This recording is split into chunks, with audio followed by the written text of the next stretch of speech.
I had had enough. Well, you drove out there into the middle of nowhere and had some sort of loud verbal display challenging ET in general out in the middle of nowhere? That's what I was doing. I actually had a pistol in my hand at the time. I was really ticked off. When I was having this fit, I was waving the gun in the air, okay, and I had this fit. And at this moment, I said, okay.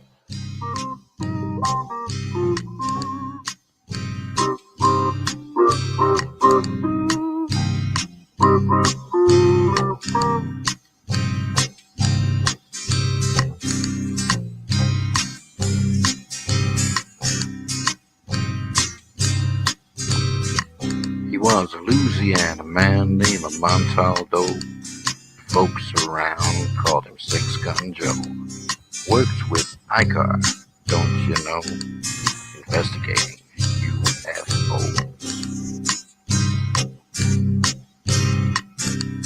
Out for a drive with a gal one night, they stopped to check out the reporting site. When an alien lit right there on the ground, he commenced to throwing his weight around. Now, old Six Gun didn't take too kindly to that kind of thing, especially without Vaseline or anything like that, Seriously. Well, Six Gun looked that critter right in the eye and said, "Any last wish before you die?" Yo, reached for his gun, quick as a twitch, and said, "Fill your claw, you son of a bitch." Now a legend spread across the land about this pistol-waving man. But if you're from space or from Earth below, you don't give no lip to Six Gun Joe.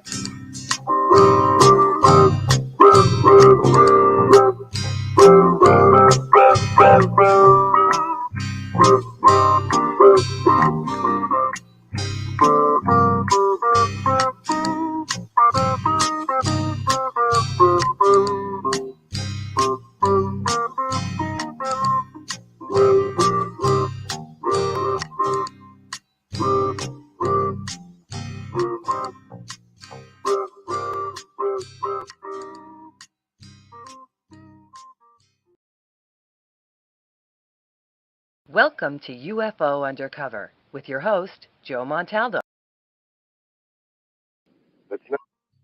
Welcome to UFO Undercover with your host, Joe Montaldo.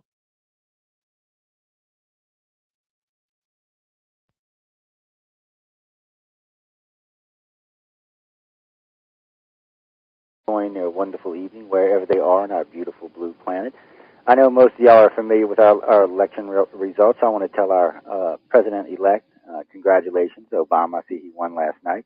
Other than that, I'm not going to discuss politics other than what Charles Hall and I discussed this evening. But I want to welcome Charles Hall. He's been a guest on the show. Well, he's been on Wake Up USA a couple of times with me, and he's been on UFO Undercover before. He's very interesting to talk to. He's got a lot of information. We will go over his books tonight for the people who are not aware or more not haven't heard of him or read him before. And we will tell you every way you can get him. But Charles, how have you been, man? Oh, I've been fine. How about you? I've been doing good. I've been looking forward to talking to you. Lately, I don't get to talk to people much because they keep me so busy. And I had told Linda, I said, I have to talk to Charles. Well, I want you to get him on the show so we can see what he's been up to and what kind of good stuff he's been doing. Because I enjoy the books, I enjoy the conversations, and your case to me is very unique because it's not a single case so much as that I've actually had a couple of people, and that's something else I wanted to talk to you about tonight. I've had a couple of people in Vegas in the last 2 years tell me things that may pertain to what we've talked about in the past, and we'll get into that a little bit later in the show. But for me, because of the way you describe the case and the type of aliens we're going to be discussing, and being that it's a very unique thing to you, I've always found this very interesting because it's to me it's another species of alien visiting the planet. But anyway, why don't you tell the audience a little bit about yourself, and we'll start from there. Sure. To begin with, I want to thank you for having me on your show. I always enjoy being on your show. I'm a Vietnam veteran, and as you see on my website, I have a website. It's millennialhospitality.com, and when I pardon me for stuttering. I guess it's just the way I am. In July 1964, I enlisted in the U.S. Air Force, and I went and I did 13 weeks of basic training at Lackland. and we'll come back to how I got to be a weather observer. And I eventually ended up in tech school and became a weather observer, and I ended up at Nellis Air Force Base, Nevada, in March of 1965. I was an enlisted man at the time. I've since gotten a master's degree in nuclear physics and other education, and they sent me out to the Nellis gunnery ranges at Indian Springs, Nevada, which in those days was 90 miles northwest of Vegas. Vegas has grown, so today I guess it's like 40 miles or 50 miles. And while I was out, I was stationed at Nellis for the next 2 years. I stayed there until May of '67, and then I went to Vietnam, and I was in the Delta with the South Vietnamese. And I came back from Vietnam a year later in May of '68, and I received an honorable discharge. Then I met my wife and got married and went to college at California State University in San Diego. And while I was out on the gunnery ranges, I discovered that there was a base out there north of Indian Springs that the U.S. Air Force maintains with aliens and for the aliens.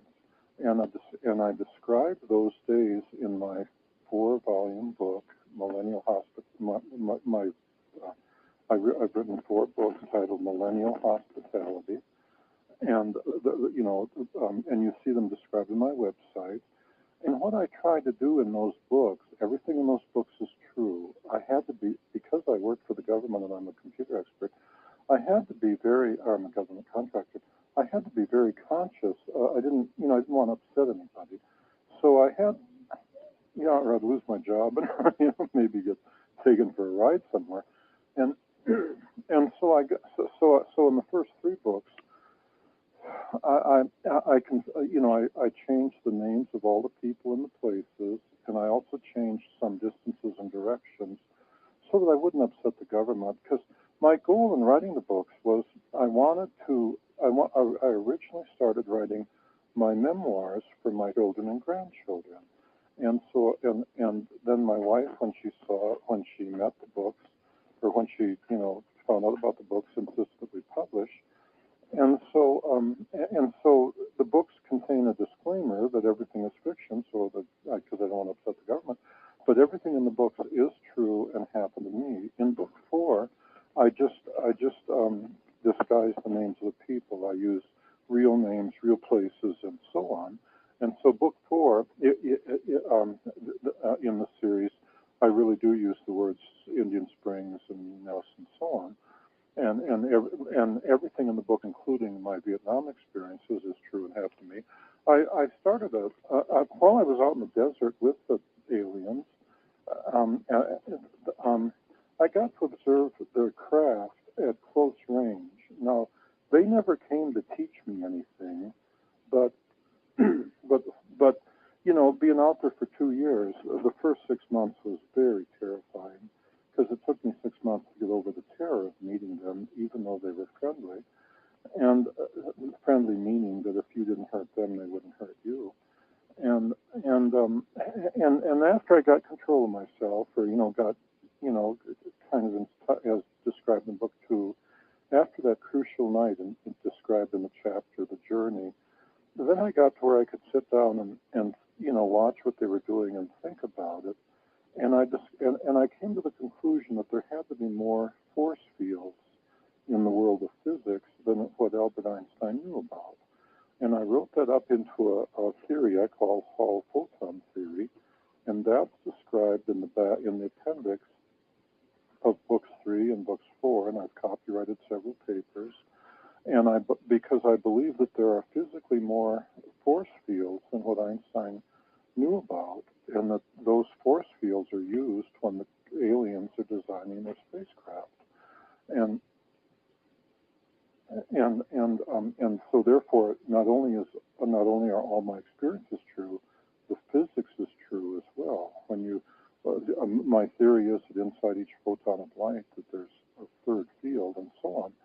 And I'll be happy to go over more of that as well. You see that I have my books have been very well received and widely acclaimed, and I'm happy to answer any questions that you would like me to answer. What I just found out about the 4th one. the other day. Oh, yeah? Yes, I did. I thought there was only 3, and then a friend of mine, actually a mutual friend of ours, she said, "No, Joe, he's got 4." I'm like, "No, when I talked to him, he had 3." I just published it. My wife and I just published the 4th one, and it includes a section called Credible Updates. Over the years, since I've published my first 3 books, I've met many people all over the world who've come to me with telling me things that happened to them, and I've captured some of them credible of those in book 4. And book 4 also includes additional episodes, things that happened to me when I was out in Indian Springs, and so it also includes more of Hallful country. So. But, it's interesting because I've been bringing some people on the show in physics. I've had a couple of physicists on the show, like Mitchell Cake, who's been on, got another one coming on in January. Mm-hmm. And the reason why I do that, to be honest with you, is because of stuff like we're discussing tonight, other things that I discuss with other ufologists dealing in these fields, because, it's important to we tell people all the time, well, aliens are visiting a planet and so on and so forth. But it's nice occasionally to bring in and explain the physics of some of what we're talking. It helps the layman understand, because they're listening to these Harvard scientists say, "Oh, well, you can't come to the planet; it's impossible." So now we have other scientists and other physics, and some quite credible and some quite established, that are saying, "Oh, well, no, that's not true. We think it is possible to get to the planet in several forms." And it's just nice to have them come on and I know physics is over a lot of people's heads, but I know a lot of people also can grasp the basics of understanding, of how things work or how the universe works, or how you may, there was a gentleman I was talking to just recently about faster than light travel, and he said instead of trying to break Einstein's laws, why don't we cancel them out by using some kind of field technology? Yeah. Well, that seems like the right thing to me.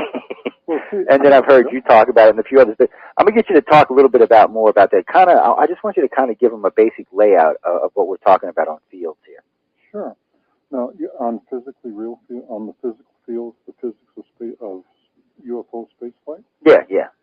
Well, the tall white deep spacecraft, they were large. They came in several sizes, and they had an outer titanium hull. The largest was about the same size, roughly, as a cruise. Like if a person goes on a cruise in the Caribbean, on one of those cruise liners. Well, the largest of the tall, white, deep spacecraft were roughly that size, and they were ellipsoidal. They were streamlined to travel at very high speeds in space. So when I say they were ellipsoidal, egg-shaped, with somewhat flattened edges, those outer edges were extremely smooth, and then they were built with a double hull. So, and in between those two hulls were thousands of miles of fiber optic windings, and then how an electromagnet is built, where you have a battery, and then you take like a copper wire that's insulated, and you wind it around say like a nail, like 100 times, and turn on the battery and magnify and amplify the magnetic field. Well, that's what the tall whites were doing with those optical fiber windings, but it wasn't the magnetic field or the electrical field that they were amplifying. There were several additional force fields not yet known, not yet discovered by Einstein and what I call the physics of Einstein. There were at least 3 of them, 3 different force fields that I described in the appendix to books 4 and also in book 3. And for example, and then they had the deep spacecraft that they used to come from wherever they had come from out in space to here to the Earth and then to return. And then they had the scout craft using the same technology. The scout craft were white, and the scout craft were built entirely using parts provided to the tall whites by the U.S. Air Force. And the U.S. Air Force had simply gone around and gotten a whole bunch of off-the-shelf parts, like, from travel trailers and so on. And then the tall whites had assembled them in the main hangar of their base, they're in the mountains that are physically north of Indian Springs. When you're actually on the highway at Indian Springs, Nevada, and you're looking straight north, then when you look straight north and a little bit to the east, that's Area 54. And when you look straight north and a little bit to the west, that's Area 53. That's the original Dreamland. The main hangar is in Area 54. Area 53, everything is underground, but they live in tunnels, and that's their living area. And those two mountains are all honeycombed with tunnels and man-made caverns and everything. And that's where and the scout craft also had a double hull. And the way you create the force fields is they would have these generators that would create various types of subatomic particles. I don't know which ones, but they were particles that were very easy to create, perhaps mesons. And then they would be accelerated. Then these particles would be sent down through the optical fibers, and the optical fibers were designed to bend the field, to bend the path of these moving particles the same way that the copper wire bends the path of a moving electron. And remember, an optical fiber can be very complex. It can be, and they were ceramic optical fibers, not plastic, and they weren't necessarily hollow, because a fiber optic, can be like a piece of ceramic coated with elements like erbium, or they can be like coils wound around coils. And remember, and this technology, by doing that, they would do it in these different sets of coils. This gave them the power to protect themselves from radiation, because there's huge radiation fields out in space, to defeat gravity, to rise up, to turn to the left, the right, and so on, to accelerate. But none of their craft had any windows in the back, because that's where the power plants were. And also, it protected the occupants when the craft was totally powered up. It protected the occupants from the forces of acceleration and deceleration, from the inertial forces. Now those force fields, when powered up, extended quite a ways out from the craft. The fields coming off the scout craft, it wasn't unusual for them to extend as far as 1.5 miles from the craft. The deep spacecraft, one night I was watching one of the deep spacecraft come in over Dogbone Lake, and I was at range 3, so we're talking about something that was 40 miles or so northeast of me. And normally those craft would come in like at 8,000 to 12,000 miles an hour and then stop suddenly in midair at about 10,000 feet. They would only touch down if they were in trouble or suffering some kind of mechanical difficulty or something. But on this night, the craft was coming in much faster, perhaps 20,000 miles an hour, because it appeared to be coming in much faster. It was coming so fast that it was really hard to judge its speed. And the pilot, it was coming in at sundown on the night of the full moon, because the pilot, as usual, was trailing the Earth in its orbit, like a plane trailing an aircraft carrier. And the pilot apparently had misjudged it, so when as he was coming in, he was coming in faster than he wanted. So he apparently felt that he suddenly had to power up that craft to stop, to slow down, because he was coming in faster than he'd wanted to.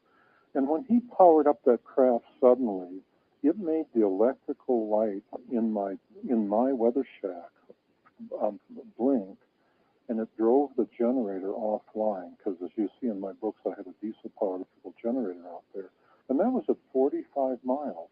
Now, there weren't any actual electrical effects. There weren't any sparks or any, blue aurora or anything. That means that field that he was powering up suddenly had to be able to interact with electricity and magnetism, but it was not itself an electrical field or a magnetic field. And therefore, and since all those fields were being generated by subatomic particles, that means that the very basis of electricity and magnetism has to involve an additional field not recognized by Einstein in the physics. If physicists would just look at the standard experiments, the ones that everybody knows about, and just think about them, it would be so obvious that there's a third field involved. Anytime you talk about, like right now when we talk about radio waves, we say they're electromagnetic fields because according to James Clerk Maxwell in 1864, that's two fields. But if you thought about it, and if Maxwell had thought about it, he would have seen immediately there had to be three fields. Einstein should have seen it as well. When you talk about the Michelson-Morley experiment and you say it failed, Einstein didn't want us to recognize that it failed because there's a third field inside of each photon of light, and that's and when it's going through the interferometer and stuff, that's the field that's controlling things. And it doesn't have anything whatever to do with relativity. Relativity is just a math game, where you say, I'm not sure what all the terms are, so I'll make something up. Relativity is little more than a mathematical parlor game. The place where Einstein went wrong was he couldn't tell the difference between this mathematical parlor game called relativity and reality. So Einstein would go around saying things that were patently ridiculous if you think about them. He kind of claimed that time slowed down for real when you were moving. That can't possibly be correct. If that were correct, then when you built if you went out to a cyclotron or a subatomic particle generator, and you accelerated an electron to 99% the speed of light, then the electron would be in a different time frame than the target you're going to jam it into. That means the electron would go right on through because they would be physically in different time references. But because a high-speed electron hits the target, that means that time is the same, both for the moving electron and the target. The time is moving, that they're both in the same time frame reference. And there's also, when you go into the physics of it, it's so patently obvious that Einstein was confusing his mathematical parlor game that would let him predict a few useful things with reality itself. That's why Einstein's grand unified field theory attempt failed. He spent 20 years trying to figure out the formulas that would describe how energy in a gravitational field could be transferred into energy in an electromagnetic field. Well, he was certain that could happen because when you study distant galaxies and stars and stuff, it's obvious that energy in a gravitational field can be transferred to an electromagnetic field. But his failure to unify those two, everybody said, oh, it was just so hard, maybe he didn't know math well enough.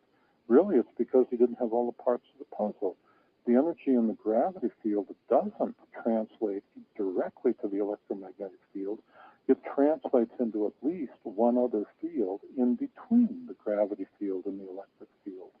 And so you have to take into account what's happening in those in-between steps.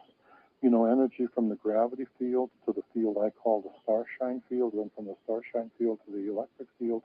There has to be more steps in there. So what Einstein was trying to do is the same thing you and I would be doing if we were trying to play the game solitaire with a deck of 49 cards. Yeah. We'd have to say, oh my golly, we'd have to make up things for why there don't seem to be all the cards. Of course, one of the aspects of Hall photon theory is there have to be more quarks than what have been discovered. When you classify the subatomic particles according to the so-called eightfold way, the theory of irreducible groups, and you decide there are 3 quarks at work, that's true. But the point is that there's more particles than what you've classified. So that means the particles the particles actually have more quarks than just 3 quarks. It's just that if you pick a class of things like baryons, created from a class of 3 quarks, the other quark, the fourth and the other quarks in that group are all the same. So you don't see them at work because that's how you classified them. You have to take a broader picture and go looking for those extra quarks, and then you'll suddenly see that there's more that each particle has more quarks, and therefore, since each quark gives its own unique force field, there are more than 4 force fields at work. You see, I'll give you a real good example of the double hull construction in the I got a chance to see the original some of the original files of Roswell, 1947. Roswell was real, but when that was a little gray craft. I've never met a little gray, and I never want to. Yeah. But according to the actual major, the one who was so famous for kneeling next to the wreckage of a weather balloon, he said in his report that what he had in the hangar was more than the bodies of the dead aliens that had been on board, and the one that lived long enough to make it to the hospital. He said he had more than the aluminum parts of the craft, and which he described as, in his words, looking like an explosion in an aluminum factory. He said half of that hangar was full of something he called angel hair, and you and I would call fiber optics. He said that when they got to the crash site, that the craft had sprung open like an electromagnet, and that those pieces, it had physically blown open. It hadn't just broken open and spilled. That all those, of course, the reason it blew open was because they were all full of subatomic. The power plant was still running. It still had the subatomic particles in all those fibers, and when it crashed, what followed was crash and burn explosion. And see, he said that you could find that the last half mile or so from where when you were going to the craft, that those pieces of fiber optics lay so thick on the desert that you couldn't step anywhere without stepping on them, and that he and the men found pieces as far away as a mile and a half. And I saw one of those pieces in the summer of 1956 in London, Wisconsin. Arnold Palmer, that great UFO guy, he was the classmate to the guy that ran the grocery store in my little town of London, Wisconsin, and they were good friends from grade school. And he showed one day Arnold Palmer, or that Palmer, the guy who started flying saucers, and the guy running the grocery store and me was when I was like in the 6th grade. We were in that grocery store, and he was showing me a piece of that fiber optics, and it clearly bent the light from his flashlight without allowing any light to escape from the side. And he said that the two federal agents came and very politely explained to him that they were leaving with that piece of angel hair, one way or the other. And and I still remember him getting out of his car. And because I was there, I'd been down at the grocery store, before he arrived. And he was telling me about some of the things that he had found when he went to Roswell, and that was in '56. And that was in '56. That was several years after, because as you know, Roswell was '47. Yeah. And he was telling me about the people he had talked with. And one of the things the government had been especially brutal about was not ever mentioning the so-called angel hair, the fiber optics. I also note that Alan J. that if you take a piece of fiber optics, which is ceramic, and you heat it to a temperature and melt it, you'll see that it's 49.5% aluminum, and that it melts at something like, and I'm doing this temperature from memory, but they typically melt somewhere like around 1100 degrees or something.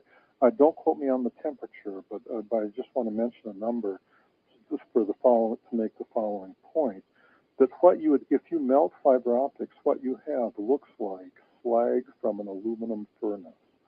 And I note that Alan J. Hynek, in his book, published more or less about 1968, he said that he had like 500 or 600 samples of stuff that had melted and fallen off from what he believed to be credible flying saucer reports. And he said he had them analyzed, and every time they would come back 49.5% aluminum, and then silicon and other metals, and that people would discount the trace amounts that would come back in those reports. The trace amounts are the really important ones, because the trace amounts are what's coming back from the coating around those things. That's what you want to know. Did they coat them with erbium? Did they coat them with what are the other elements they were using to coat the fiber optics with? But in his book, he didn't appreciate what he had. See, just like Roswell, once you realize that half of the hangar was full of fiber optics, you say, my golly, that's got to be the power plant, you see?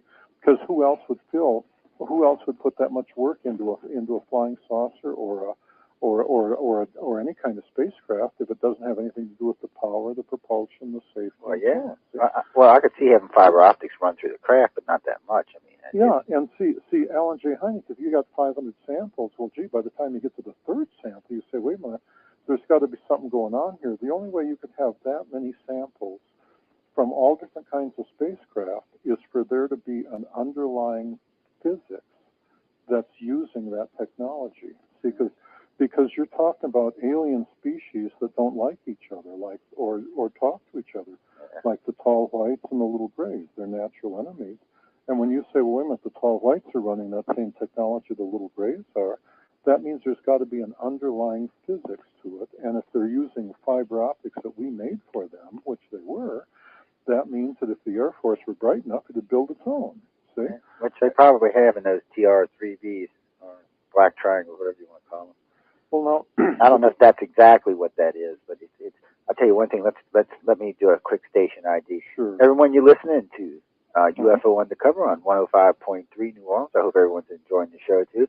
Also, remember, if you happen to be out and about driving around and you want to listen to us, you can't get us if you don't have an internet connection, you can always call us. You can always pick up your cell phone, dial up SNAP at 704-631-4060. Put the station ID code in 2899. And bam, guys, you can listen to us anywhere in the world now, anywhere, via your cell phone. Just flip it open and tune in. Plug it into your car, plug it into your radio, do whatever you want, but you can listen to us anywhere now. So no need not to hear us. You don't have to wait to catch the podcast, which are always available within 5 minutes of the show, but you can catch it that way. Again, that's 704-631-4060, station code 2899. Also, remember, you are listening to us on 105.3 New Orleans. And one final note to a good friend of mine and a host of a show called Voice of the People. Happy early birthday. I know tomorrow's your birthday, but I might not get to see you, so I know you're, getting up there in the 70s now, so be careful. Anyway, November, enjoy your birthday tomorrow. Okay, Charles, I just had to get that out right quick. Oh, I understand totally. See, when you look at existing books where they say, gee, they went back and studied Roswell, one of the things you'll notice is that nobody ever mentions the fiber optics. And when you say, well, gee, is the government covering up something? My answer is, well, when in the case of the Roswell incident, you couldn't possibly go out to that crash site without first being stunned by all the fiber optics. You see, before you ever got to see everybody says, oh, gee, the aluminum covering or the metal covering where you would bend the foil and it would return to current shape. That meant nothing. That's not the propulsion system. That's simply the weather covering over the fiber optic windings underneath it. You see, you see their craft had an inner structure to it, and then fiber optics around that, and then they'd covered the coils with the metal that didn't have to be tied into place, that just knew its shape to protect the outer to be a weather covering for the windings. I hope I didn't lose you. No, I'm fine. I was just, no, I'm listening, actually. Yeah. Actually, I had spit that out and I was listening, so. Yeah, my wife always says that someday I'll die and I'll be talking 2 days later, Actually, though, I tell you why, because I'm glad she got you to publish the book, because, I've met other people who write books, but they won't ever publish them, Well, see, thank you, you're so kind. See, Alan J. Hynek, like many UFO investigators, after assembling the parts, didn't know how to connect the pieces. And so what he did was, there was a time when he went around and he wanted people, who might have gotten a glimpse of the inside of a saucer or gotten a peek through a window or an open door. He used to say, well, did you see an aluminum furnace? And so he had all these guys running around trying to locate aluminum furnaces on board flying saucers and trying to figure out, what function would an aluminum furnace, be performing. Well, of course, there's no aluminum furnace on a flying saucer because, that slag is from the coils. Yep. The reason the coils are running hot and melting down is because they're running subatomic particles, which are radioactive. Well, I would imagine that fiber optic winding has to be replaced every so often, or replenished. They might actually have a feed system for it that it's replenished every so often. And see the tall whites. They were very conscious of the temperature of those coils. In 1965 and 66, I used to watch the tall whites using their scout craft take groups of American generals to the moon and back. Now, I never went along because, I was just an enlisted man. But the way they would do it is a day or so after the moon was in the fourth quarter. Now, when the moon is in the fourth quarter, it's in front of the Earth as the Earth travels in its orbit, and the moon in its orbit is physically traveling in the part of the orbit that will go in between the Earth and the Sun. And since the tall white craft were powered by pushing and pulling against the gravity fields, they were very conscious of the structure of those of those gravity fields as they exist out in space in the vicinity of the Earth. That meant that just after dawn, and at dawn, you're on the part of the Earth that is leading the Earth in its orbit. So in the fourth quarter, you're on the front of the Earth, you're looking straight up and you see the moon, above you, and there's a clean, solid gravity field from where you are on the front of the Earth to a place in space just in front of the moon. And that means that the way you take your high-powered, gravity-powered spacecraft to the moon and back is so simple, any kid can handle the controls. And groups of tall whites, like 4 or 5, along with groups of American generals, typically 2 or 3, would take the scout craft. There were several models. They would take what I called they came in different sizes, and they were characterized by different numbers of seats. They would typically take the one that had seats for 10 people. It also had a galley and a bathroom and RV type things, as I describe in my books. And what they would do is just before dawn, they would bring it out of the Scoutcraft hangar at the north end of Indian Springs Valley, and bring it down to the west side of the valley, and sit down before the sun came up, and then during the early stages of the dawn, and then the aliens and the American generals would get off the craft. And the generals would stand clear of the craft, intentionally standing with their back to the craft, because the aliens did not wish to share the propulsion technology with humans. And then the aliens would open up the doors on the scout craft that over these windings, especially in the back half, and make sure they were all properly cool, you see. And this would typically take, and then they'd typically be sitting down there for like a half hour. And I'm out there at range 3 with my theodolite. I'm taking, I'm finishing up on the 4:30 a.m. Weather report. And then after the sun had come up, i.e., after you're on the part of the Earth that's on the front of the Earth, just on the sunlit side, then they would close down the things, prepare the craft for travel.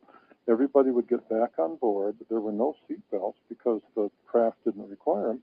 You'd close the door and then you'd totally power up. And when the craft powered up, the way the craft would look as it sat there in the desert, it was about 3.5 miles away from me at the time, is that it would appear to fuzz over. So when it wasn't powered up, it would look the way you'd expect, like the hull of an aircraft or, the hull of an RV. But once it powered up, then all it would look like is like a fuzzy white egg sitting out there. And then they would take off and they would head for a place in front of the moon, in between the moon and the sun, but in front of the moon. They would be following that gravity highway. And then by driving past the moon, and it would only take them 15, 20 minutes to make it from here to the moon, because it's only 240,000 miles, and the scout craft, the technology would permit it to travel faster than the speed of light, although it wasn't made very well, so they didn't usually go anywhere near that fast. They usually only went to like 10% or whatever. But either way,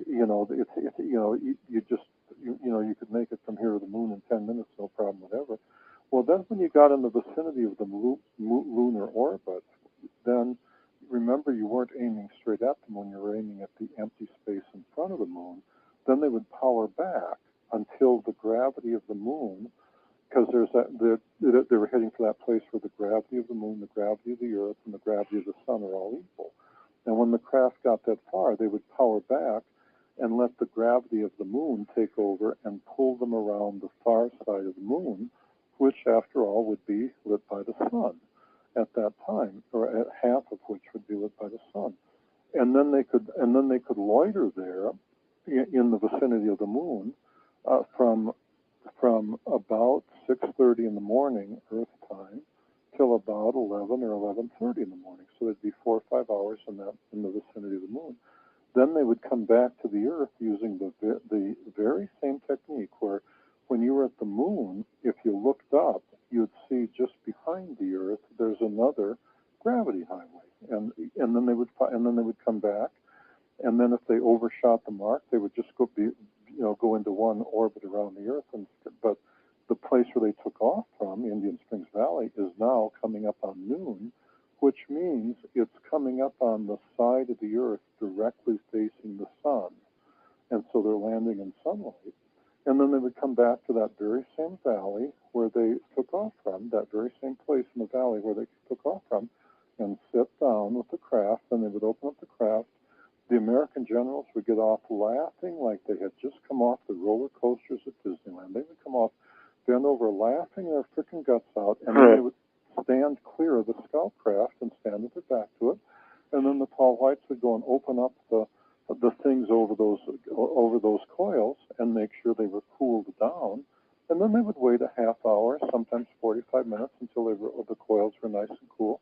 Then they would close it all up, and they would get back on. Then they would get back on the craft. And this time they wouldn't power up completely. They would just power up part way and kind of loiter their way back up to the main hangar at the north end of the valley. One of the reasons I typically waited a half hour to 45 minutes was it would take the American generals that long to stop laughing and where they could get back and sit down and go for another ride. And I used to watch them do that on a monthly schedule back in 65 and 66.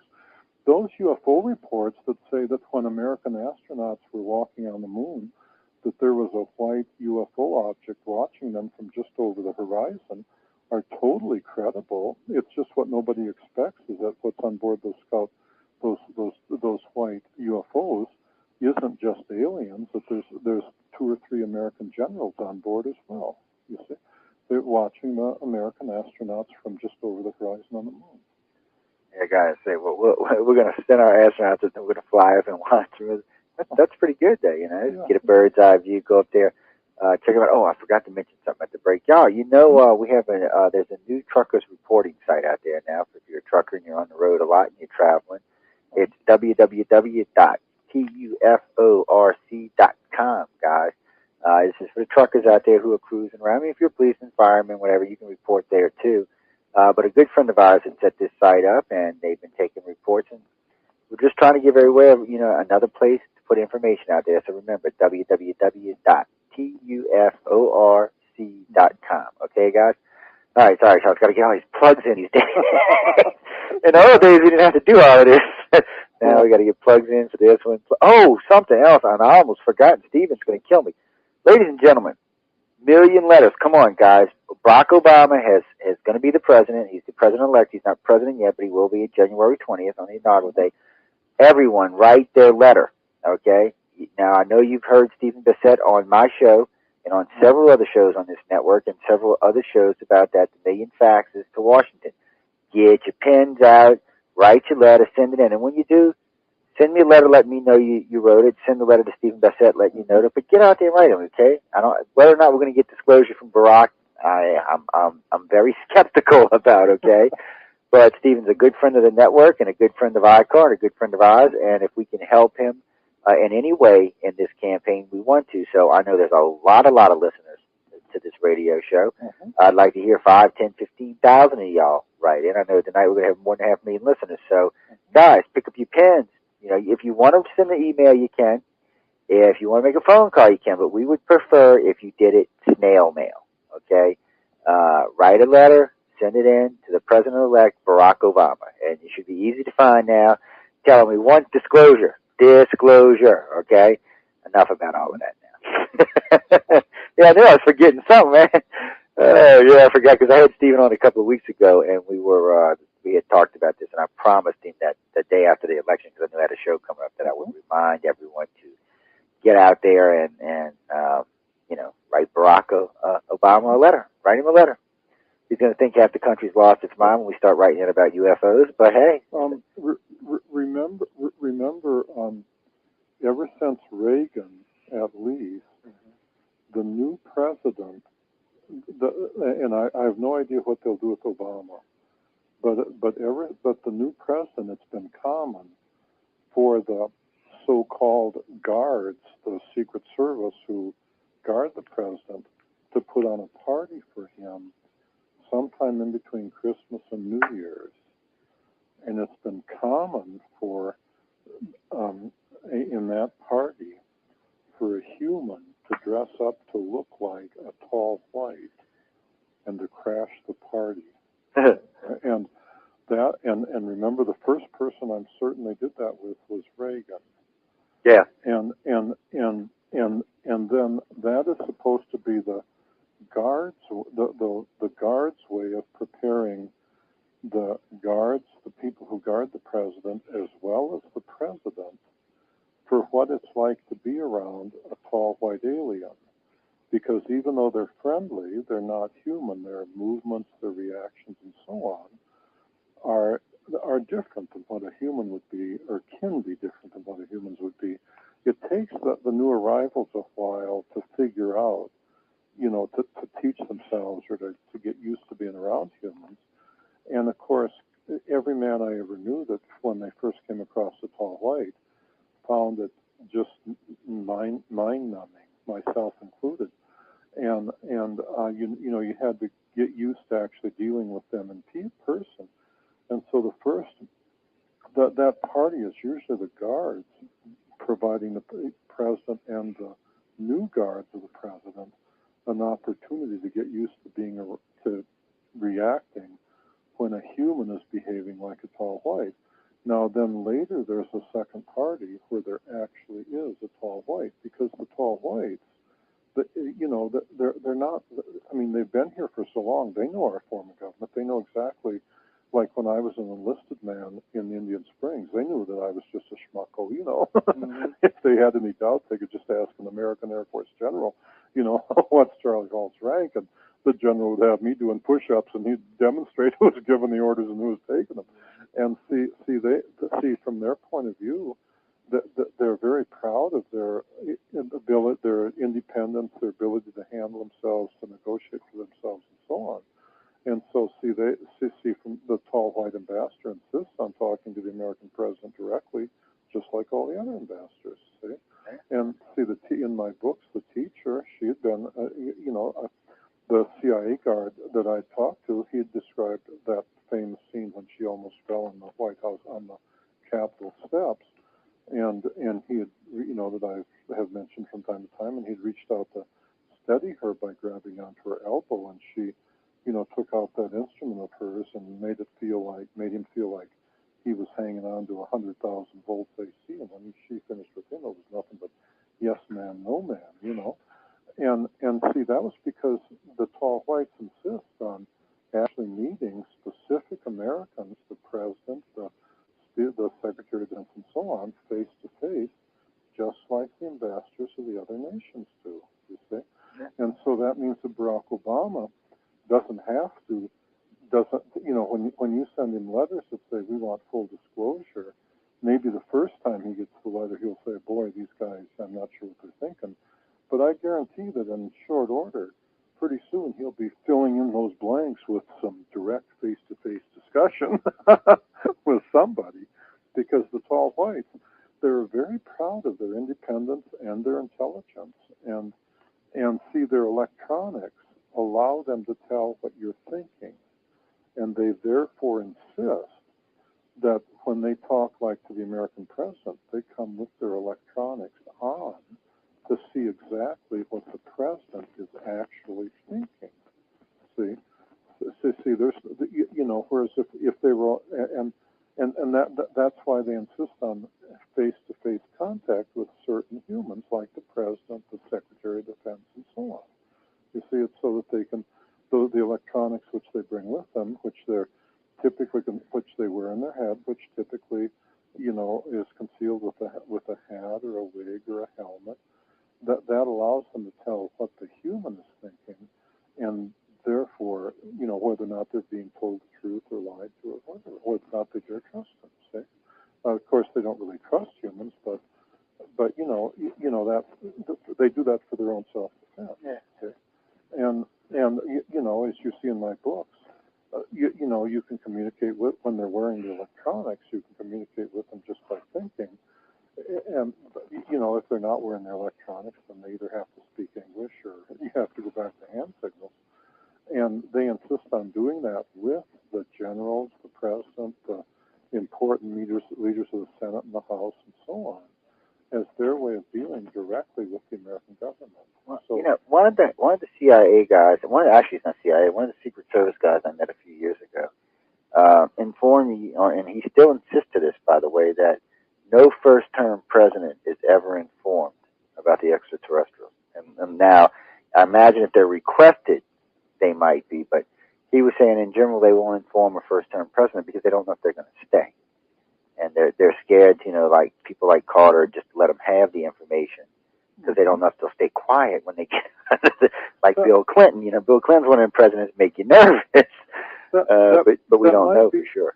That might be true. Remember that the tall whites throughout most of their adult life, they're the same height as you and I are, or as I am. I'm 5'11", and see, the teacher could dress up to look like a nurse, and if you were the president and you were like in a briefing where the lights were turned down, you might not be aware of who else was in the room. Sure. And so, because the government's a big place, and see, you see, so whereas they might not tell the president the lady you're talking to is an alien, or they might not tell the president, well, really, we've met 4 or 5 of them, and 4 or 5 different kinds, and some you can meet with, some you can't.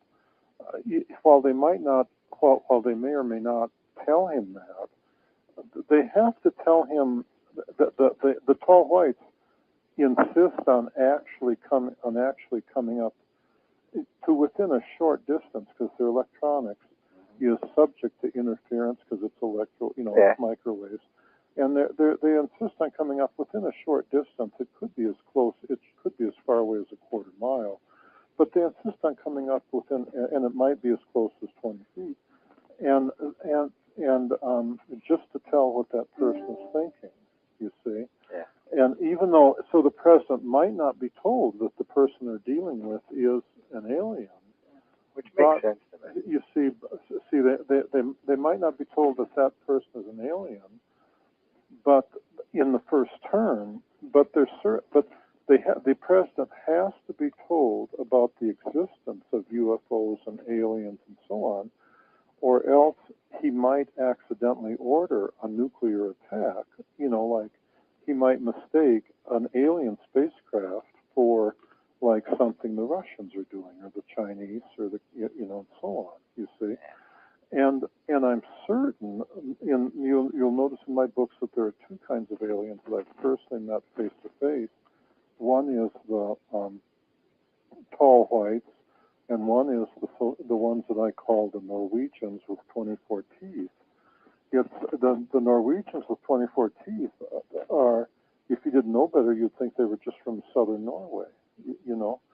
So I feel quite certain that the president would at least be introduced to some of the Norwegians with 24 teeth, because of the building project going on in the Aleutian Islands, and also the building project going on east of Prague, which I feel are both related to communicating with the star that the Norwegians come from, which I think is either Bernard's star or the next star out at 6.5.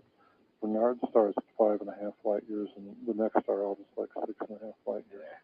They're coming here from one of those, and so the I wouldn't question what the CIA guy was saying. It makes perfect sense. It's just that remember remember that the people like the aliens like the teacher and Range 4 Harry, who are used to being around humans, if you didn't know better, they could walk right up to you in a casino, and you wouldn't know that you were talking to an alien if you didn't suspect. Well, that's pretty much what he was saying. And then he said on top of it, if now for some reason there was a need to, or if something arose where they had to tell the president, they would. But he was telling me it was more for plausible deniability, and that and the fact that they did not consider some presidents to be trustworthy. I can believe that. And it is need to know. And they said a president doesn't need to know unless there is something pressing at the time that they have to know. So I know Reagan knew beyond any reasonable doubt. I know Bush Sr. knew. What bothers me is since Reagan, it seems like only the Republicans knew. I'm not sure about Clinton because the Clintons really had a hardcore interest in this, but they kept it throughout their whole 8 years. So I'm not sure they ever got the answers they were looking for. The letter that I saw for the Roswell incident, written by that major, the one who's pictured, and this has nothing to do with my current assignment. It's just that I've been following UFOs for since I was a kid. But many years ago, the letter that in a different time, in a different place, the letter that I saw wasn't just addressed to Harry Truman and the Joint Chiefs of Staff. It was addressed to 2 senators and 2 members of the Speaker of the House and 2 other members of the House. It was addressed to a senior corps of guys where the guy clearly said, they're aliens, I got the body, and the hangar's half full of angel hair and the other half looks like an explosion in an aluminum factory, and goes on to describe how the incident happened and how the Roswell incident happened for real. And that was 1947. So that was told to a group of people who were believed to be trustworthy. Now, I agree with what the CIA guy said that it wouldn't be unusual for there to be people who weren't deemed trustworthy, and that would be for example, the tall whites themselves. They were very touchy about whether or not you were telling them the truth. One night in 1965, when I was out at Range 3, I was out there by myself, and one of the alien generals came walking down the bunker road. He was one of the older ones, and consequently he was taller than average, but he was still in good health. He didn't require someone else to go with him and study him the way some of the really old, or most of the really old tall whites required. And that sucker would have put Patton to shame, in terms of disciplinarian, and when he gives you an order, you hop to. And he had his electronics turned on, real nice and high. And when I was out at what he was doing, and he came out and he was wearing his suit, and he took up a position on the balcony of the control tower at the north side of the Range 3 area. And as I brought my weather balloon out with the light on, he started using those electronics of his. He started communicating with me because he could, he had his electronics adjusted correctly, and you could tell everything I was thinking. I was scared out of my frickin' gourd, and I thought I'd gone nuts, to be truthful. And he was asking me, what are you going to do? And, the way a general would, the way a 4-star, and I'm an enlisted man, so when I say the way a 4-star general would ask of me, I mean it was no back talk. And after I had released the balloon and tracked it and stuff, and I was gonna take my clipboard with my numbers back to the weather shack and do the computation, he had asked me what I was going to do, and I told him I was going to do that. And I'd only taken a couple of steps away from my theodolite, so I was like out of arm's reach. And I remembered that I had forgotten my clipboard because I was scared as hell, and you forget things when you're afraid. And I stopped, and I turned and I was just going to take like those 2 or 3 steps back to the theodolite to get my clipboard, and that SOB called me on it right there. Like, why are you doing that? You said you were going to go back to the weather shack, and I damn near had to beg for my life just to take those 2 or 3 steps back to pick up my clipboard.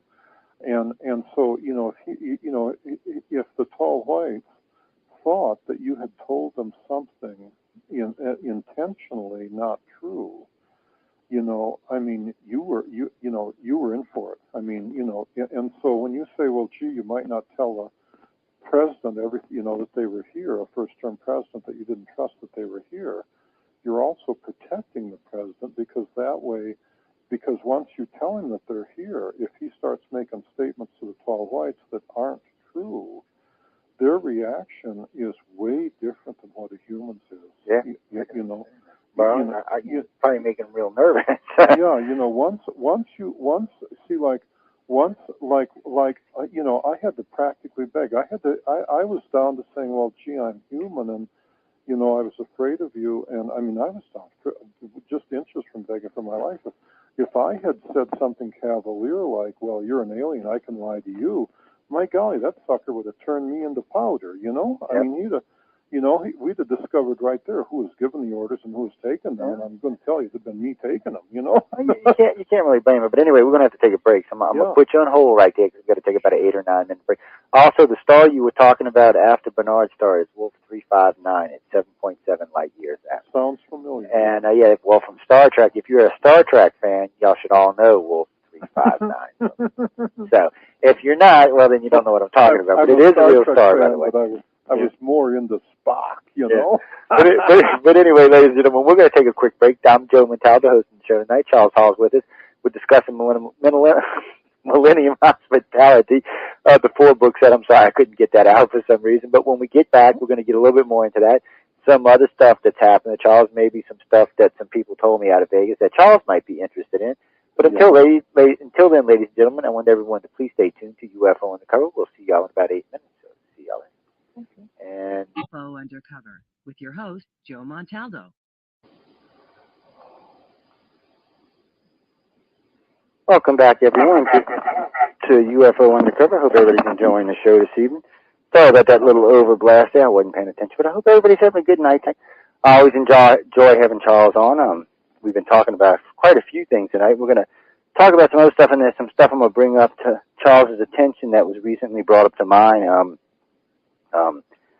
He had done a show with me. I think it was a year and a half. It's been a while. I think it's been about a year. And on the show, I had asked if anybody out in Vegas had maybe had some experiences with these tall whites. And I'm going to get Charles to explain to you why we're bringing up the Vegas connection in just a minute. But I have to tell you, Charles, I had 4 or 5 people write into me. I talked to 3 of these people on the telephone. They gave me some pretty in-depth stuff. Couldn't tell you, 100% how much of it is true or not, but it did, for lack of a better way of saying this, authenticate a lot of what you were saying as far as the particular visits to Vegas, which I found interesting. So I'm going to get you to tell the audience a little bit about what I'm talking about the Vegas thing. So let me get you to just tell them, well, how can I say this? Well, I'll let you go ahead and explain it. Go ahead. Well, see, the tall whites, as I describe in my books, are men, women, and children, and they're so much like us that the biggest shock is that they're so much like us. They don't handle anger the way we do, but they love their kids, and they live longer than we do, and they love one another, and of course, they get bored just like we do. The most common reason for the women to bring their kids, for the tall whites to come around, was that the women had small children who found it fun to play where I was releasing my pretty colored balloons. And therefore, see, with a city like Las Vegas so close, it was very common for them to want to go into Las Vegas for entertainment for the same reasons that we humans go there, to see the lights, the glamour, and so on. One of their favorite places was the old Stardust. It used to have a cheesy motif when you go in. They'd have aluminum foil stars and galaxies hanging from the ceiling, and so it was like when you were gambling, you were out among the stars. And the tall whites used to find that really hilarious because they have a very dry sense of humor. You know, because they had just gotten here from being out in space, and that's what we thought being out in space would be like. And the CIA used to run for the old Stardust, used to run this concept of the safe casino. They had the CIA had a team of guards, a pit boss, and some blackjack dealers and the dice table croupiers and so on. And then when who weren't told any details, they were just told that these people were your friends. And of course, it was common for the tall whites to come in. They'd never come alone. They'd typically come in with their guards, surrounded by other CIA guards. So that section of the strip would be would be fairly safe. And if they came in at a time like 3 a.m. on Sunday, between Sunday night and Monday morning at 3 a.m. I guess that would be Monday morning, but in the time frame, those casinos would be running pretty empty. And so, and of course at that time of the morning, nobody looked human anyway, even the UFO. And so you used to see them come in at that time. They would always dress up and disguise themselves to look like humans. The teacher's favorite disguise was that of a nurse. Her skin, the tall whites, their skin is naturally as white as a piece of paper, and so for the teacher to dress up and look like a nurse was very easy. It only required a little bit of makeup, and of course in Las Vegas you have so many show people and dancers and so on, and the tall white men and only the young people could do it. The people who were still about my height, if they got very old, the older ones who had gotten taller, couldn't disguise themselves that way, and so they wouldn't come into town. But because when they got really old, they might be 8 or 8.5 feet tall. But as long as they were not higher than 7 feet, and many basketball players are 7 feet high, they could blend into the crowd. The men would typically put on black suits and sunglasses to conceal their eyes, and also and put on some makeup. And of course, although the suits look black to us, the tall whites have eyesight as good as that of a cat and hearing as good as that of a dog. And so if you could actually look at the suit and their guards who had come dressed in black the same way, if you were actually able to look at their suit the way, and see somewhat into the ultraviolet or somewhat into the infrared, there really were markings and insignias and stuff like that on the suit. It's just that to a human, they all look black. You'd have to have ultraviolet light or something to actually bring out those markings. So they could always tell who they were in the crowd, And at night, of course, that was, there were always lights around because, Las Vegas, Glitter Gulch. And then what they would do in Las Vegas is entertain themselves. They loved to come in and just to walk around and when I say socialize, I mean they didn't socialize with humans, but to socialize between themselves. The same way that when my wife and I and my daughter say went to Spain, the three of us, my wife and I and my daughter, to go into the English court department stores in Marbella, Spain. We loved doing that and shopping, you see, and just looking around. And although we didn't socialize much with the local Spanish people because our Spanish isn't that good, but it was really entertaining, and that's what the tall whites are like, and they do it for the same reason. One night I remember seeing some of the tall white mothers with their children playing in one of the parks in Las Vegas on the swing set and so on, while other tall white mothers had gone to some stores on the other side of the park and were shopping for clothes. And so, the tall white women, if you were talking with the tall white women, one of the most common topics, the most common, was how they loved their children and how their family was doing and so on. But another real common topic was clothes and fashions. They didn't come to teach me anything or to talk about the future of the earth or environmental warming or anything, What they came for was the same thing that mothers and housewives and stuff all over the earth, human mothers and housewives care very much well their child is growing and how, how much, what's the price of some pretty new dresses and so on.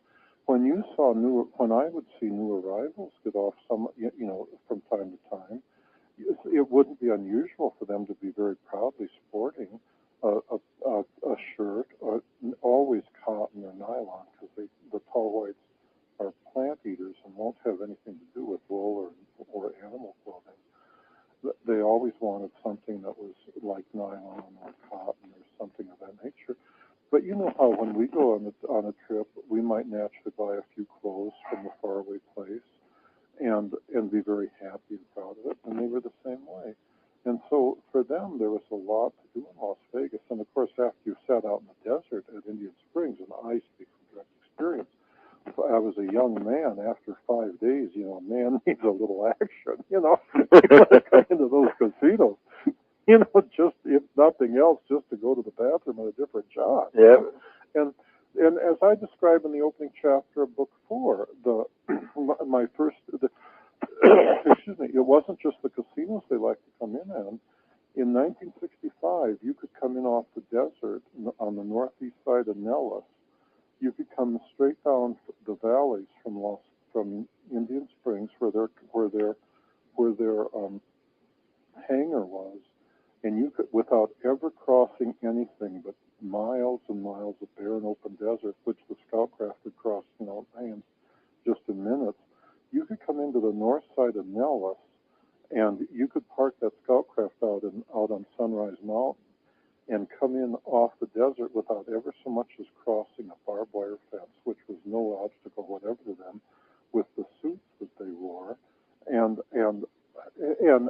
you could come straight onto the hangars at Nellis, where the airplanes are parked, and see on Saturday night after everybody goes home, that whole northeastern section of Nellis, there was only one person on duty at 1 a.m. in that whole northeastern section. That was the weatherman at the Nellis weather station. And and when you went down on the flight line, down on the aircraft hangars, those doors would be standing open in the summertime, and inside would be American airplanes and American and tools and stuff like that. And new arrivals just getting off their spacecraft, many of the men, the tall white men, found that to be interesting for the same reason that when we go into a museum, say like in Europe, we find like the armor and the swords and stuff that people used to use back in the time of Columbus or the time of the Romans, that we find all that to be of of interest. And that's what the tall whites used to find interesting, the same way that we would find a museum or a museum or an art gallery or something interesting. Well, of course, when you do that, there's no bathrooms down there, especially for the women. There's only one. In 1965, there was only one decent set of bathrooms for men and women on that whole northeastern side Nellis, and that was the weather station where that one weather observer, his name might be Charlie Hall, would be working. You see, and that was down in the base operations section of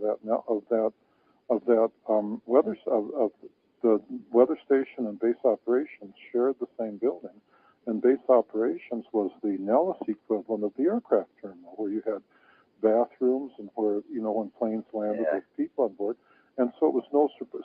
So you see in Book 4 that my very first duty station, the guy relieved told me that the place was haunted because he'd come across them going to the bathroom. Well, the ladies needed to go to the bathroom for the same reason that human ladies like to go to the bathroom, or, like to go to a good, clean, decent bathroom, They don't want to, have to, respond to nature's urges way out in the sagebrush and so on. And so, once you got on to how they thought, then coming across them and meeting them or encountering them or whatever was pretty common, Once you understood that they were real, that they were human, that they liked to tell jokes just like we do, that they loved each other, they got bored.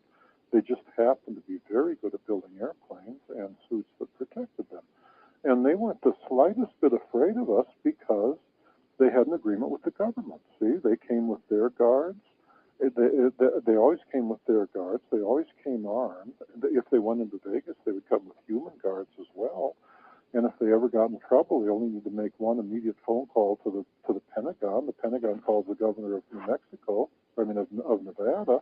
Nevada calls the state police, or the Pentagon calls the state police directly, and they got friends. And then and the CIA has already made provision for safe casinos and safe places for them to fall back on. If you were in one of those places like Caesar's Palace, which was a place that they really enjoyed, because of the grandioseness and stuff, the statues and everything. If you even suspected that one of them might be an alien, you would never actually be able to get right up next to them and confront them, because all they would do is their electronics allowed them to communicate with each other electronically. Yeah. And if one of them felt that you were getting too close, she only needed to call for her guards, or he only needed to call for his guards. And then the electronics they wore allowed them to put the ideas directly in the minds of the human guards too. And what you'd find is a couple of human guards coming, a couple of casino bouncers coming and explaining that you had too much to drink and you were time for you to leave. Yeah. See, so they felt totally safe doing that, wandering. But the new arrivals are naturally more afraid of us than we are of them. There were new arrivals out there that wouldn't approach me closer than 3/4 of a mile in the desert. They had to learn to overcome their fears. But once they'd been here a while and they had learned to be around humans and had overcome their fears, well, and gotten used to the system, it wouldn't be at all unusual to see them right in Las Vegas. They had, as I described in Book 3, they had that black car that was handmade, and they undoubtedly had more such cars.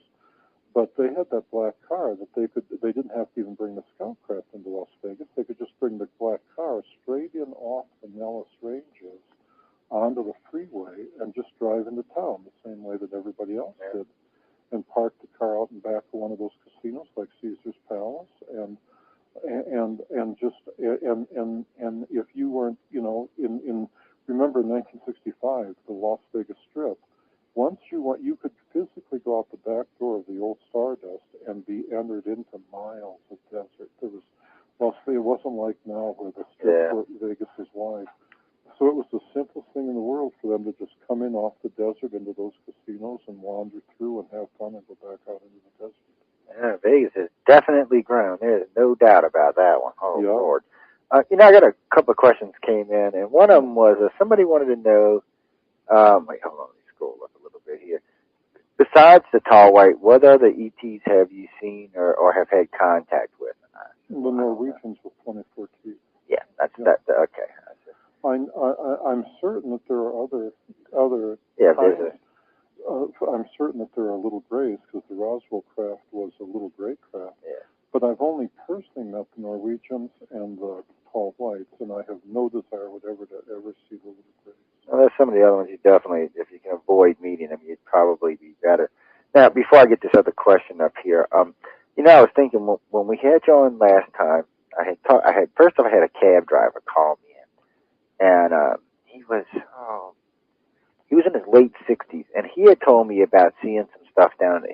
Actually, it was two cab drivers, and one of them called me and told me about some stuff he had seen down there in the mid 60s and early 70s. And it sounded a lot like what you were talking about. He said, but what was funny about it is he's the dispatcher for the cab company down there in Vegas now. He said, I want to introduce you to these two guys that have recently seen something down there in Vegas. And then they proceeded to describe almost identically to what you have described. Now, at the time, now maybe they heard you talking. I can't rule out that they may have heard you somewhere before. Now, of course, both of them swear they had never heard of you and they didn't know anything about this other than that they had heard me talking about it on the show and that they felt the need to call in because it sounded identical to what they had seen and experienced. And it was just odd. It's always odd when people call me and write to me or tell me things like this. That's really interesting. And what was even more interesting about that is about 3 weeks later, I get a phone call from a retired state policeman down there. I say his first name is John. I got his last name too, but he said that he could verify that at least on a dozen occasions, he knew the Tall Whites had been in several different casinos. Oh, yeah?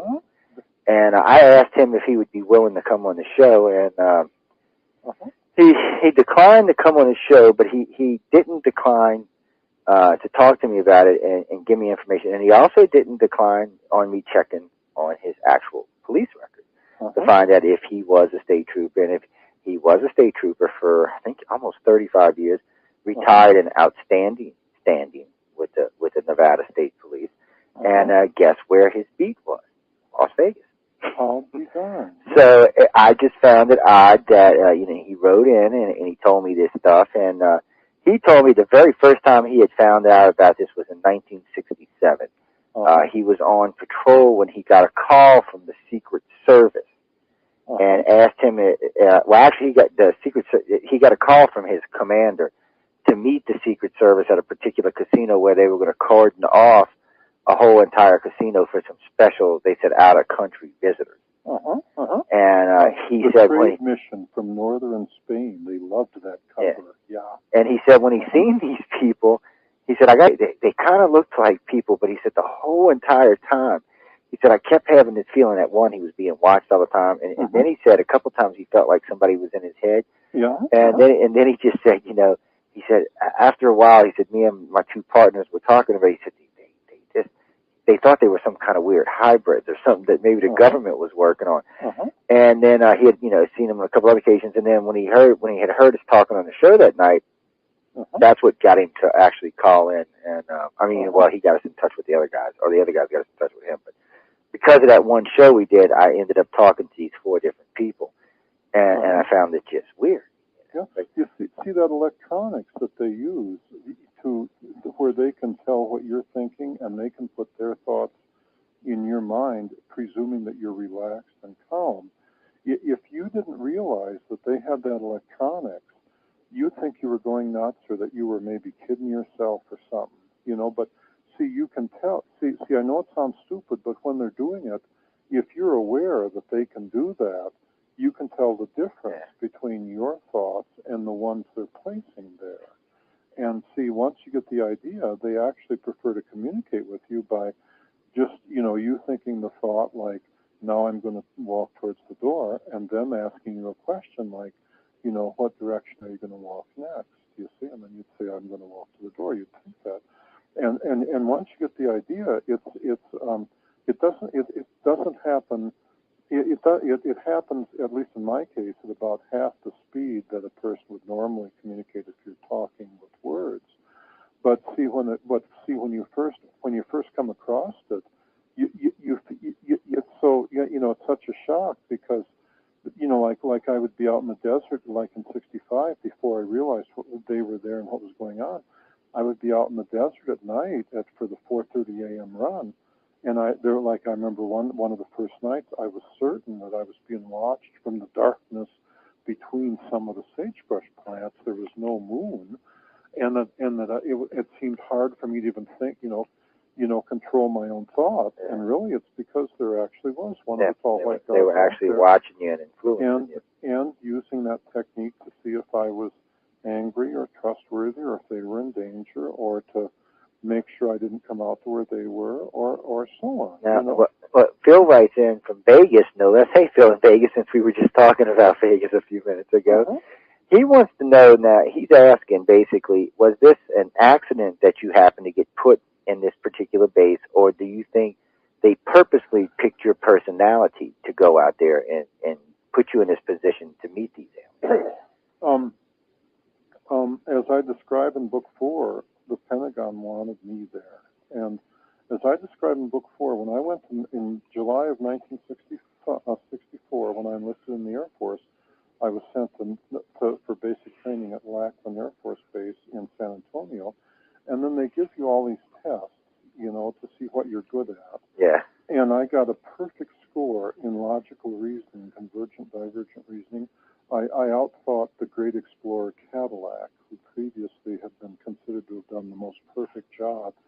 The Cadillac was the guy that discovered the Great Lakes. Anyway, so then I was supposed to stay there and until I got my top secret clearance, and there were 2 other guys with me. And so they cut my real orders for RIA school, where you study Spy School 101, and at San Angels, Texas, and being a weather observer at Chanute Air Force Base, Illinois. And if my clearance came through, then they'd send me to San Angels. And my clearance came through. But my orders were so highly classified by the government, by the Pentagon, that they were kept in a special locked safe. And the day they came through was a Friday, and they came through for the other two guys, too, who were getting sent for high jobs at San Angels. Well, one of the other guys with us, who was in PATS standings waiting for his orders, was minding the store, the squadron day room, and he knew about the orders for the other two guys, and so he gave the other two guys their proper orders. But for me, mine were more highly classified, and he didn't know they even existed, so he gave me the cover orders to Chanute. So, I had my orders, so I got in the next plane the Saturday night to Chanute Air Force Base, and I ended up in weather school. Well, after I'd been there like a couple of months, I wasn't getting paid because nobody knew I was on base. They all thought I was, and so, so I went down to the payroll and asked why I wasn't getting paid. And they were shocked that I was on base. And then the next day, and said, "We'll get back to you." And the next day, I was in class, and two guards and a dog came in and escorted me to the Chanute Air Force Base Commander's office. And they had me standing there, and the base commander said, "Airman Hall, if you have a set of orders showing that you're supposed to be in this base, then you're a happy man, and the captain who gave them to you, I understand, might be looking at 5 years in Leavenworth. On the other hand, if you don't have a set of orders, then he's a happy man, and you're in big trouble." And then he proceeded to say that you are too valuable a person to be wasted as a weather observer. And, he'd gotten his orders from the Pentagon, and I had 2 copies of my orders. I was right there, making sure he could read every word. So then they sent me back to weather to finish my weather class. I was always in the top of my class, and I was always getting my 3-day passes and everything. And so then when it came time to fill out the paperwork and say, where do you want to get sent, I put down England and Germany and March Air Force Base in Los Angeles, and the sergeant came and said, "No, they're telling me you're going to Nellis, but that's where the Pentagon wants you." And then they shipped me to Nellis, and then that picks up at the beginning of Book 4, where the Pentagon wanted me for my first duty assignment to serve with that weather observer before me that I described in the opening chapter of Book 4, and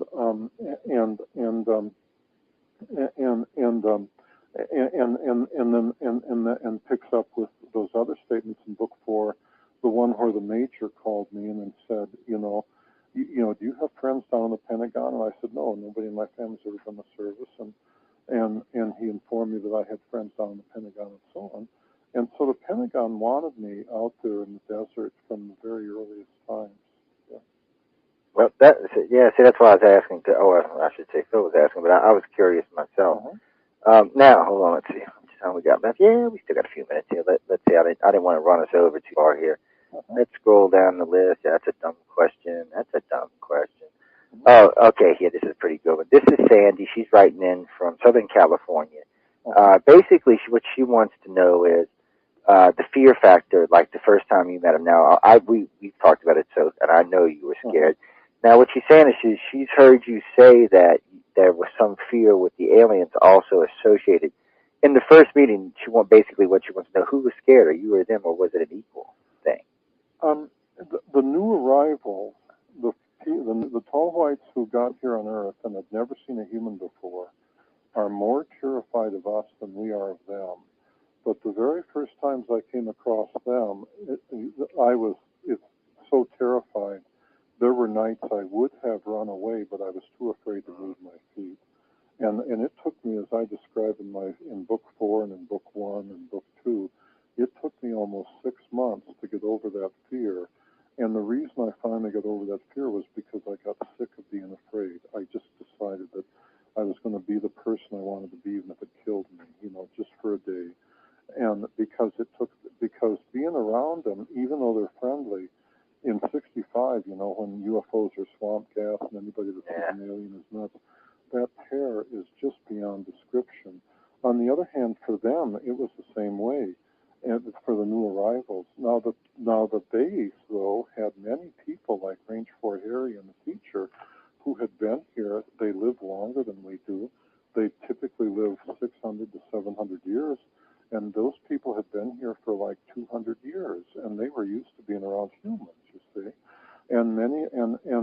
so for those, when they first met me, they weren't afraid because they were so used to being around humans, they understood what humans are like, you see.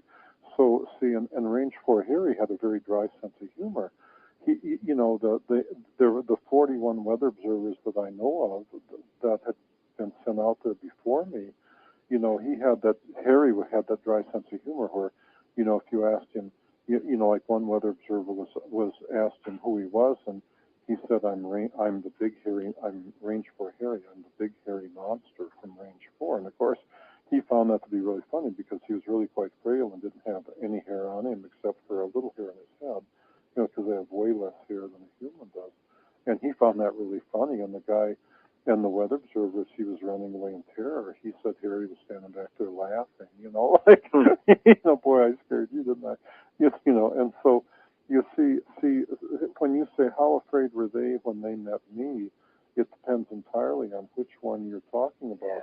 That alien general wasn't the slightest bit afraid of me and was, perfectly willing to just walk right up to me and cut me down like a dog if I look cross-eyed, So it made all the difference. On the other hand, that some of the children might have fainted if I walked up to them, And so it made each one of them is a separate individual, and so you had to say exactly which one you were talking about.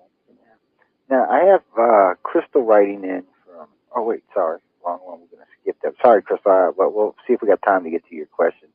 Actually, Denise is writing in from New York City, and she had heard us talking on a previous show about interaction with children. Uh-huh. And she wanted to know how you felt about it and how the children felt about you, I guess.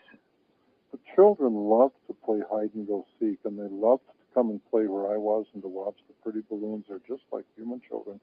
Their eyes, the children's eyes, work the same way ours do. They don't broaden their vision, see into the ultraviolet and into the infrared until they get somewhat older. And so, like if I was painting by color, they loved to come and watch me paint by color and stuff. And see, they loved to go riding in a car, and the adults loved to go riding in a car too.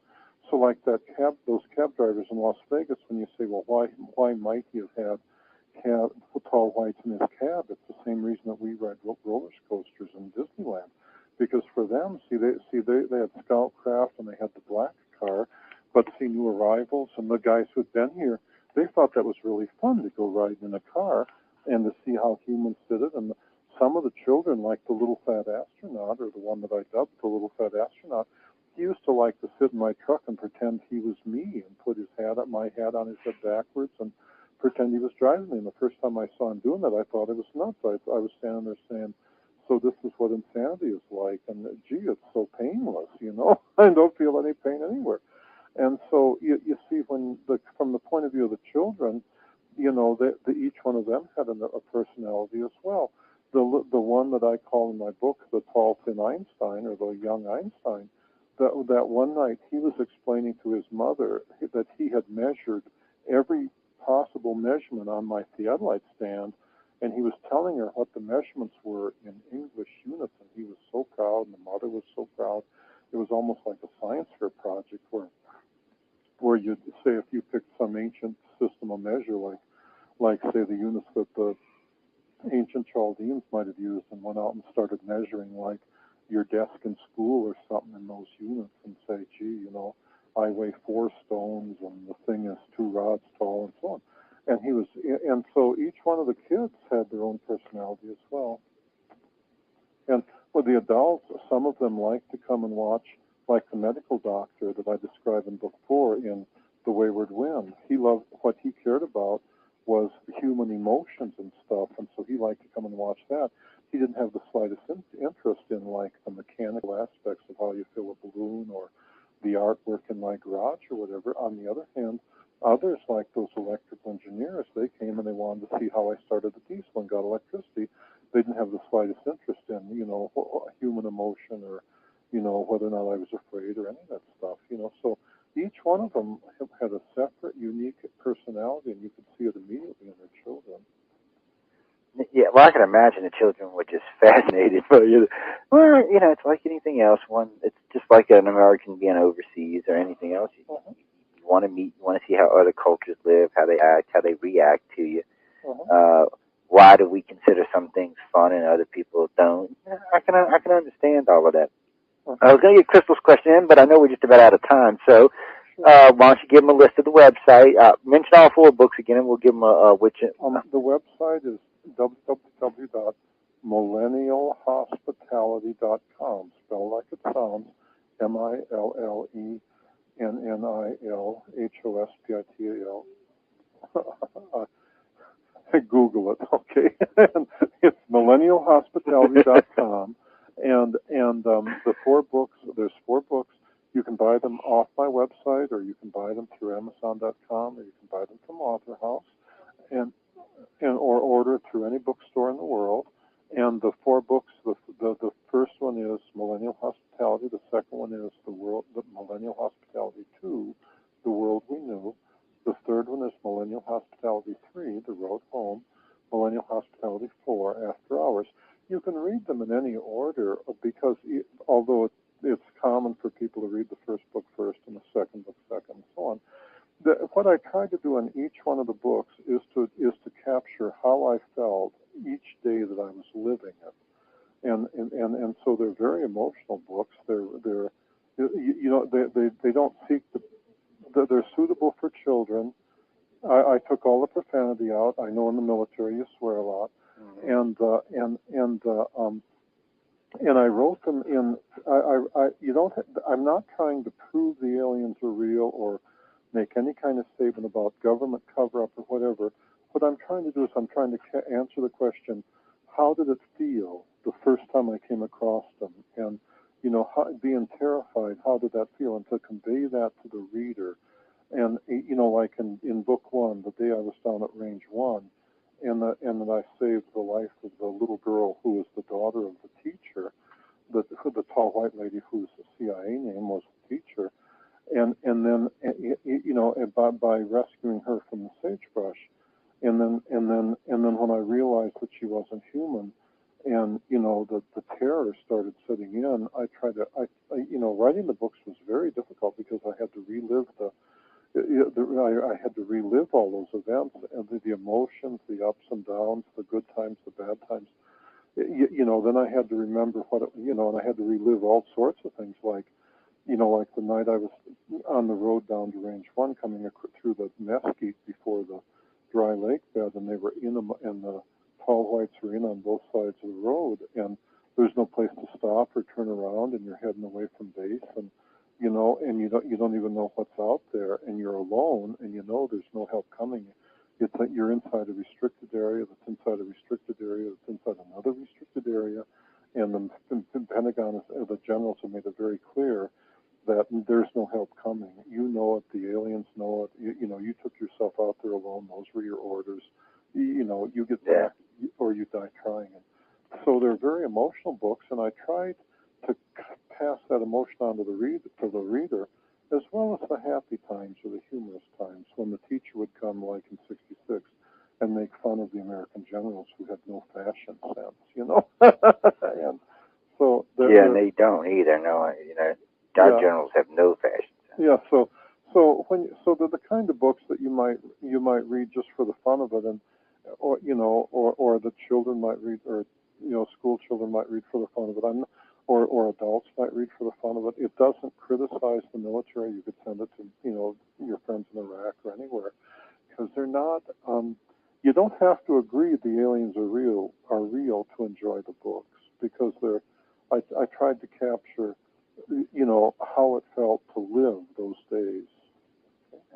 Well, I know, Charles, I want to tell you thanks again for being on tonight, because you're always a fantastic guest. And by the way, I was talking with a gentleman about you a couple of weeks back, and somebody had asked me, he said, what was Charles doing trying to prove the existence? I said, no. I said, Charles is trying to share his experience. Yeah. I said, whether you believe him or not, I don't think it's that important to him. I said, he's really just sharing his experience. I said, 'cause he's not out there like all the other ufologists trying to make a point. It's simply you're saying, here it is, take it for how you want to take it, which is the way you should do it. I mean, you take it how you want to take it. If they believe, you fine. If they don't believe, you fine. That's their business. But again, I want to tell you thanks for being on. You're always a fantastic guest, and I'll look forward to talking to you in the near future. Hopefully I'll see you out and about in ufology land. Also, ladies and gentlemen, if you don't remember the site and you would like to visit his site or get one of his books, it will be posted on UFO Undercover, so you can find it over there. Eventually, all of, a lot of the affiliate guests will be posted on the ICAR site as well. One of these days, I'll get around to putting all the associates up there and friends of ICAR and Paranormal Radio. But these days, they keep me real busy. Again, Charles, one more time, I want to thank you for being on tonight. Ladies and gentlemen, I want to thank everyone for tuning in to UFO Undercover. I hope y'all had a great evening this evening. I hope you have a great evening, and I hope people do me one favor: smile, enjoy life, have some fun. And thank you so much for having me. Oh, thank you, Remember, Charles. it took me 6 months to finally accept the fact that the aliens were real. So, you know, I understand if you read the books and say, "Gee, I'm not sure they're real," because the first 6 months when I lived it, I said, "Gee, I'm not sure what I'm looking at is real," even though they're opening the door to my weather shack. Oh, thanks again, ladies and gentlemen. Thanks for tuning my in. head from one place to another. My golly, that can't be real, you know. Yep, that's true.